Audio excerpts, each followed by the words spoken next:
বিসমিল্লাহি আলহামদুলিল্লাহ ওয়াসসালাতু ওয়াসসালামু আলা রাসূলিল্লাহ ওয়া আলা আলিহি ওয়া আসহাবিহি ওয়া মান ওয়ালা আম্মা বা'দ। ব্যক্তিত্ব গঠনের ৫টি স্টেপ।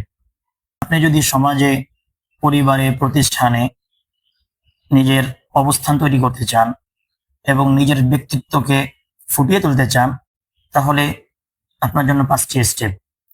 এই ৫টি স্টেপ ফলো করলে ইনশাআল্লাহ আপনার ব্যক্তিত্ব অন্যের সামনে ফুটিয়ে তুলতে পারবেন এবং সব জায়গায় আপনি যথাযথ সম্মান অর্জন করতে পারবেন।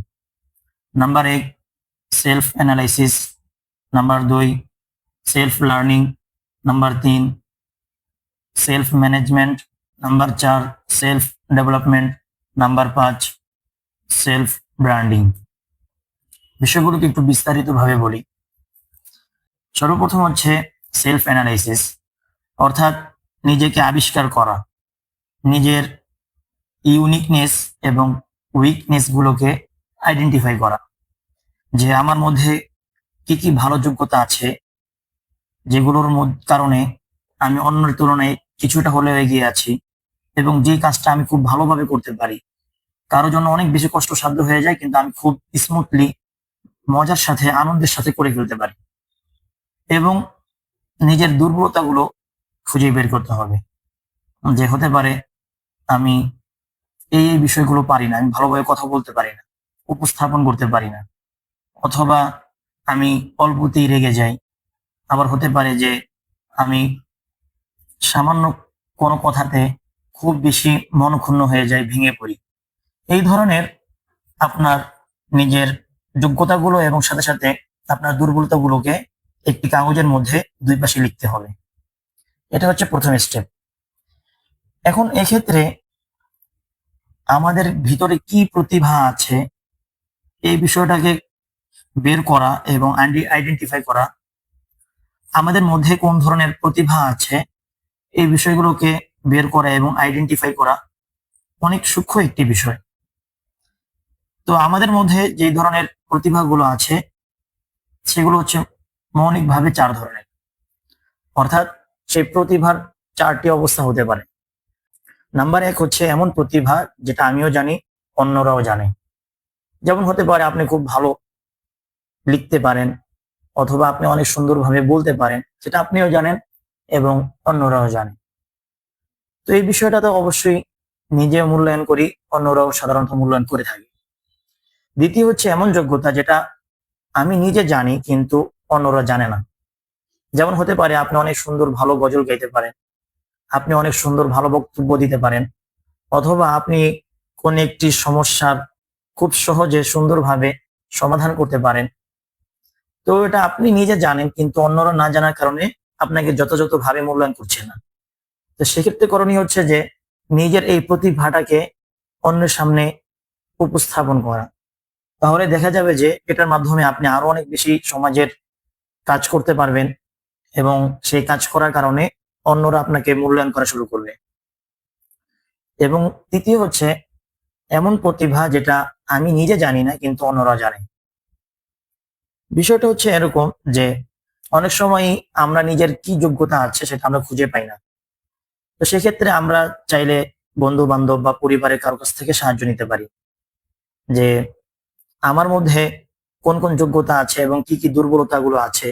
যেহেতু আমারটা আমি নিজে আইডেন্টিফাই করতে পারছি না বা আমি নিজেরটা নিজে দেখছি না, বিধায় দয়া করে আপনি আমাকে একটু দিক নির্দেশনা দিবেন যে আমার মধ্যে কি ভালো গুণ আছে, যেটার মধ্যে আমি অন্যদের তুলনায় কিছুটা হলেও এগিয়ে আছি, এবং সাথে সাথে আমার মধ্যে কি কি দুর্বলতা আছে। এগুলোকে কারো সাপোর্ট নিয়ে, নিজের বন্ধু বান্ধব, পরিবারের কেহ অথবা নিজের শিক্ষক হতে পারে, তাদের কাছ থেকে সাপোর্ট নিয়ে এই বিষয়টাকে আইডেন্টিফাই করা। তখন হবে কি, যে আপনি যে বিষয়টাকে খুবই স্বাভাবিক মনে করতেন বা এটাকে কোনো বিশেষ যোগ্যতা বলে মনেই করতেন না, যখন সে আপনাকে ধরিয়ে দিবে বা আপনার দুর্বলতাগুলোকে সে ধরিয়ে দিবে, তখন দেখা যাবে যে আপনি সেগুলোকে কাজে লাগিয়ে আপনি আরো অনেক বেশি কিছু অর্জন করতে পারবেন। নাম্বার ৪ হচ্ছে এমন যোগ্যতা, এমন প্রতিভা যেটা আমিও জানি না, অন্যরাও জানে না। বিষয়টা শুনতে একটু আশ্চর্য হচ্ছেন যে এমন কি যোগ্যতা থাকতে পারে যেটা আমি নিজেও জানি না, অন্যরাও জানে না? হ্যাঁ ভাই, অবশ্যই থাকতে পারে। সেক্ষেত্রে দেখা যায় যে অনেক ব্যক্তিকে যারা পড়াশোনা করেছে এক অঙ্গনে, পরবর্তীতে সে কর্মজীবনে দেখা গেল যে এমন একটা কাজ শুরু করেছে যেটা সে কখনো করেইনি, বা মানুষও তার কাছ থেকে এত ভালো এক্সপেক্ট করে নাই, আশা করেনি। কিন্তু যখন সে কাজটা শুরু করলো, দেখা গেল যে অন্যদের তুলনায় অনেক বেশি ভালো করছে এবং এগিয়ে যাচ্ছে।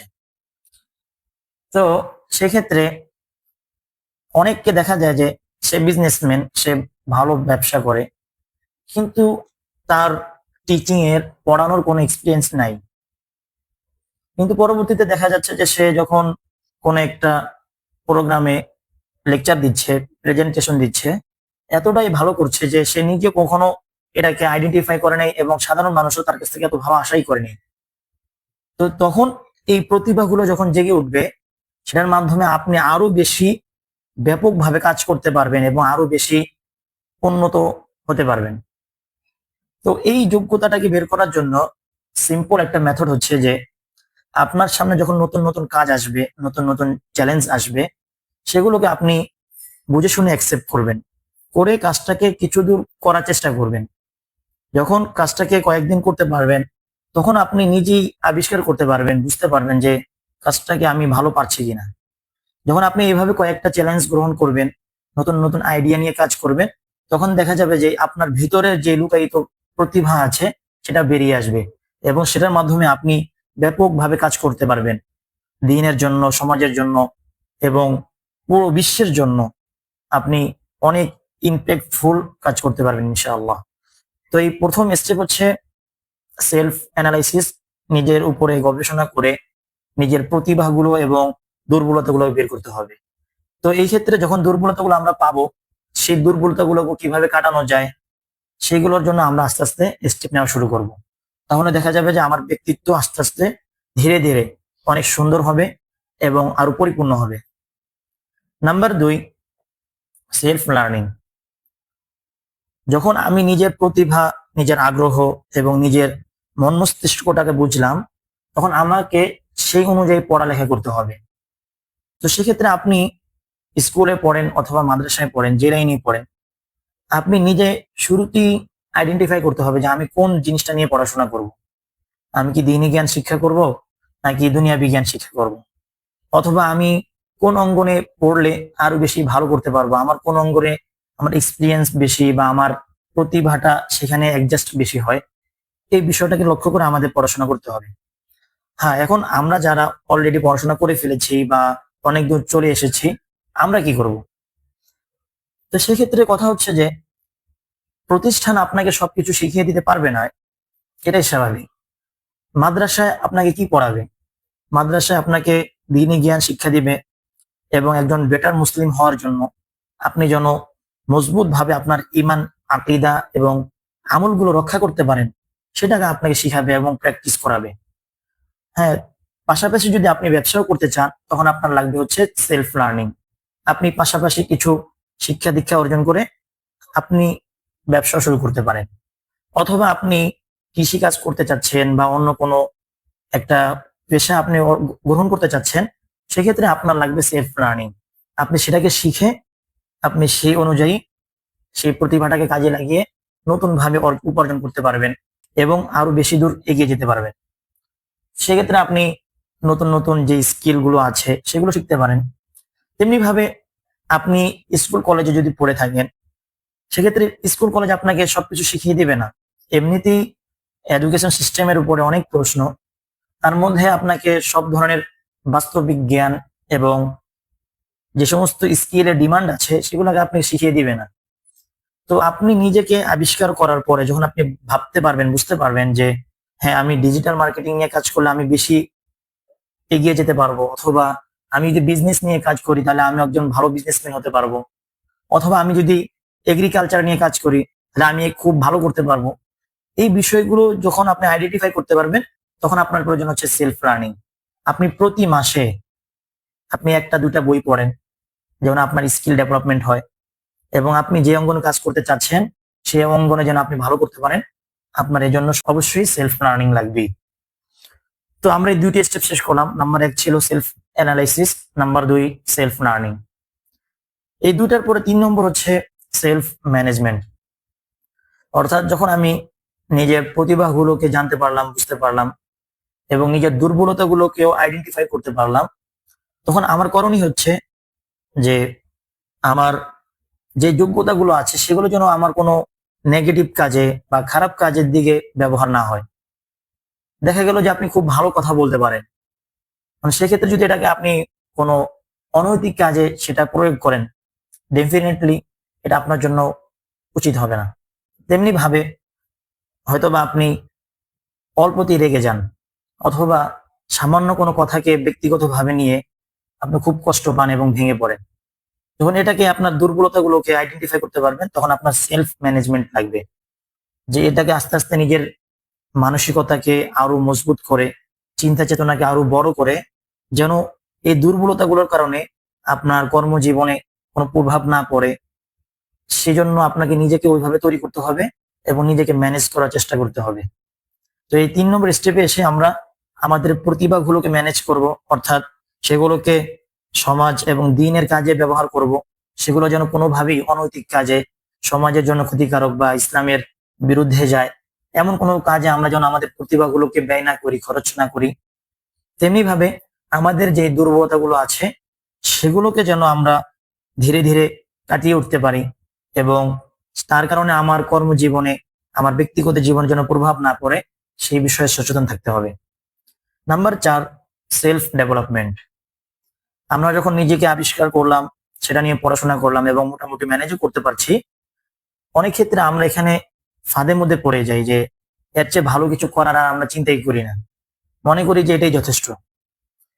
কিন্তু আপনি যদি প্রতিনিয়ত আরেকটু শিখতে পারেন, লার্নিং এ থাকতে পারেন, তাহলে দেখা যাবে যে আপনি এখন যে অবস্থানে আছেন তার থেকে আরো অনেক গুণ বেটার হওয়ার, ভালো হওয়ার সম্ভাবনা আছে। তাই এখানে স্টপ না হয়ে গিয়ে আপনি ভালো লিখতে পারেন, সেটাকে আরো কিভাবে অ্যাডভান্স লেভেলে নেওয়া যায়, আপনি ভালো বলতে পারেন, সেটাকে কিভাবে আরো অ্যাডভান্স লেভেলে নেওয়া যায়, অথবা আপনি ভিডিও এডিটিং পারেন বা আপনি কোনো বিজনেস পারেন, সেটাকে আরো হাই লেভেলে এবং অ্যাডভান্স লেভেলে কিভাবে নেওয়া যায়, এই জন্য প্রতিনিয়ত আপনাকে ডেভেলপমেন্টের মধ্যে থাকতে হবে। কারণ হচ্ছে যে আপনি যদি নিজেকে ডেভেলপ না করেন, অটোমেটিকলি পিছিয়ে যাবেন। দেখুন, বর্তমান সমাজে এত বেশি কম্পিটিশন এবং এত বেশি চাহিদা যে আপনি যদি এগিয়ে না যেতে পারেন, সমাজের সাথে যথেষ্ট পরিমাণ খাপ খাইয়ে নিতে না পারেন, তাহলে আপনাকে সমাজ মূল্যায়ন করবে না। দেখা যাচ্ছে যে অনেক বড় বড় কোম্পানি আছে যারা একটা সময় মার্কেটের সবচেয়ে ভ্যালুয়েবল এবং সবচেয়ে লিডিং পর্যায়ে ছিল, কিন্তু তারা নিজেদেরকে ডেভেলপমেন্ট না করার কারণে ধীরে ধীরে হারিয়ে গিয়েছে। তেমনি ভাবে আপনি যদি না শিখেন, আজকে হয়তো আপনি মোটামুটি ভালো করছেন, কিন্তু যখন সমাজ এবং সিস্টেম আরো বেশি ডেভেলপ হয়ে যাবে, তখন আপনাকে কেউ মূল্যায়ন করবে না। সাথে সাথে আপনি হয়তোবা আজকে কিছুই শিখছেন না, আপনাকে নিজেকে উন্নত করছেন না, কিন্তু আপনার কম্পিটিটর, আপনার প্রতিপক্ষ তো বসে নেই, সে শিখে শিখে শিখে শিখে আপনার চেয়ে অনেক বেশি এগিয়ে যাবে। যেমন ধরুন, আপনি দেয়ালে একটি দাগ টানলেন, টেনে বললেন যে এই দাগটাকে না মুছে ছোট করে দেওয়ার জন্য। তো এর একটাই মাধ্যম হতে পারে, সেটা হচ্ছে যে আপনি এই দাগটার উপরে বা নিচে এর চেয়ে বড় একটা দাগ টেনে দেন, তাহলে দেখা যাবে অটোমেটিকলি আগের দাগটা ছোট হয়ে গিয়েছে। তেমনি ভাবে আপনি যদি না শিখেন, শিখার মধ্যে না থাকেন, তাহলে আপনার চেয়ে আরেকজন বেশি শিখে সে অনেক বেশি এগিয়ে যাবে আর আপনি পিছিয়ে থাকবেন। তাই সেলফ ডেভেলপমেন্ট, এটাকে অব্যাহত রাখতে হবে।